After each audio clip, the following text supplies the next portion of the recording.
नमस्कार। आर के खन्ना धार्मिक चैनल पर आप सबका प्यार से स्वागत है। भक्तों, मित्रों, मैं श्रीमद् देवी भागवत के 11वें स्कंद से परमात्म स्वरूपिणी प्राण शक्ति देवी कुंडलिनी का ध्यान शब्दशः आपके लिए पाठ कर रही हूँ। तो आइए चलते हैं। भगवान नारायण कहते हैं, महामुनि, अब भूत शुद्धि का प्रकार कहता हूँ। पहले ऐसा चिंतन करें, देवी कुंडलिनी मूलाधार से उठकर सुषुम्ना मार्ग पर होती हुई ब्रह्मरंध्र तक पहुँची हैं। इसके बाद साधक पुरुष सोहम इस मंत्र से जीव का ब्रह्म में संयोजन करे। इसके पश्चात अपने शरीर में पैरों से लेकर घुटनों तक का भाग पृथ्वी का स्थान है, ऐसी भावना करे। यह पृथ्वी का स्थान चौकोर है, वज्र के चिन्ह से युक्त और पीत वर्ण है। इसमें लम बीज अंकित है। घुटनों से लेकर नाभि तक के भाग को जल का स्थान मानकर यह भावना करें कि इसकी आकृति अर्धचंद्र के समान है। इसमें 2 कमल चिन्ह अंकित हैं। इसका वर्ण शुक्ल है। यह जलमंडल बम इस बीज मंत्र से अंकित है। नाभि से लेकर कंठ तक के भाग को भावना द्वारा त्रिकोणाकार अग्निमंडल के रूप में देखें। उसका वर्ण लाल है। उसमें स्वस्तिक का चिन्ह है और वह रम बीज से युक्त है। इस प्रकार चिंतन करें। हृदय से ऊपर भौं तक का भाग वायुमंडल है। उसका वर्ण धूम्र है। उसकी आकृति षटकोण है और वह 6 बिंदुओं से चिन्हित और यम इस बीज से अंकित है, ऐसी भावना करें। भौं के मध्य से लेकर ब्रह्मरंध्र तक का भाग आकाशमंडल है। उसकी आकृति गोल और रंग श्वेत तथा परम मनोहर है। उसमें हम बीज अंकित है, ऐसा ध्यान करें। इस प्रकार चिंतन करने के पश्चात प्रत्येक भूत का एक दूसरे में लय करें। पृथ्वी को जल में, जल को अग्नि में, अग्नि को वायु में, वायु को आकाश में, आकाश को अहंकार में, अहंकार को महतत्व में और महतत्व को प्रकृति में विलीन करें। यह प्रकृति की अपर ब्रह्म अथवा माया कहलाती है। इसका परमात्मा में लय करें। इस प्रकार परम ज्ञान से संपन्न होकर अनादि जन्मों में संचित किए हुए पाप समुदाय का एक पुरुष के रूप में चिंतन करें। वह बाएं कुक्षी में बैठा है।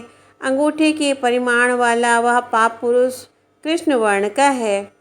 ब्रह्म हत्या उसका शिरोभाग है। सुवर्ण की चोरी उसकी 2 भुजाएं हैं।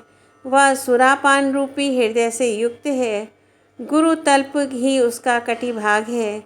इन पापों और पापियों का संसर्ग ही उसके 2 चरण हैं। उपपातक उसका मस्तक है। वह अपने हाथों में ढाल तलवार लिए हुए है। उसके शरीर का रंग काला है। ऐसी उस दुसा पाप पुरुष का मुख नीचे की ओर है। इस प्रकार चिंतन करें। तत्पश्चात वायु बीज यम का स्मरण करते हुए पूरक प्राणायाम से वायु को भरकर उसके द्वारा इस पाप पुरुष के शरीर को सुखा दें। फिर रम इस वहनी बीज के द्वारा अग्नि प्रकट करके अपने शरीर से युक्त उस पाप पुरुष को भस्म कर दें। तत्पश्चात बुद्धिमान पुरुष यह चिंतन करे कि कुंभक के जप से यह पाप पुरुष भस्म हो गया है। अब इस पुरुष के दग्ध हुए शरीर के भस्म को वायु बीज यम के जप से रेचक प्राणायाम करके बाहर निकाल दे।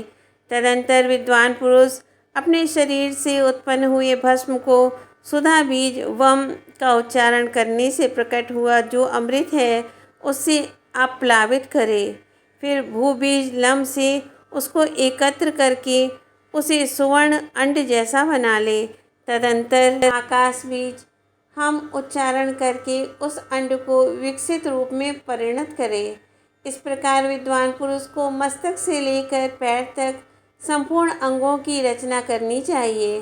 पुनः आकाश आदि 5 भूतों की अपने चित्त में कल्पना करें। सो हम इस मंत्र के द्वारा अपने हृदय कमल पर आत्मा को विराजमान करें।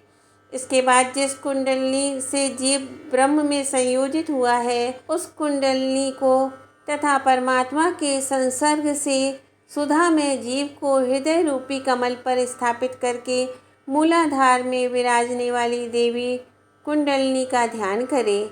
रक्तवर्ण वाले जल का एक समुद्र है, उसमें एक नौका है जिस पर एक कमल खिला हुआ है, उसी पर यह देवी विराजमान है। इसने अपने 6 कर कमलों में त्रिशूल, इक्षुधनुष, रत्नमय पाश, अंकुश, 5 बाण और रक्त से भरा हुआ खप्पर धारण कर रखा है। 3 नेत्र इसकी शोभा बढ़ा रहे हैं। स्थूल उरोजों और सुंदर नितंबों से यह संपन्न है। ऐसी प्राण शक्ति स्वरूपा भगवती कुंडलिनी हमें सुख प्रदान करें। इस प्रकार परमात्मा स्वरूप ने प्राण शक्ति देवी कुंडलिनी का ध्यान करने के पश्चात संपूर्ण कार्यों में अधिकार प्राप्त करने के लिए भस्म धारण करना चाहिए। विभूति धारण करने का महान फल है। मित्रों, इसके बाद भस्म का महात्म और संध्या का महात्मा, उसकी विधि, प्राणायाम आदि के बारे में चर्चा की गई है। यदि आप इच्छुक हों तो इसे श्रीमद् देवी भागवत के 11वें स्कंद में पढ़ सकते हैं। धन्यवाद। ओम नमो भगवते वासुदेवाय।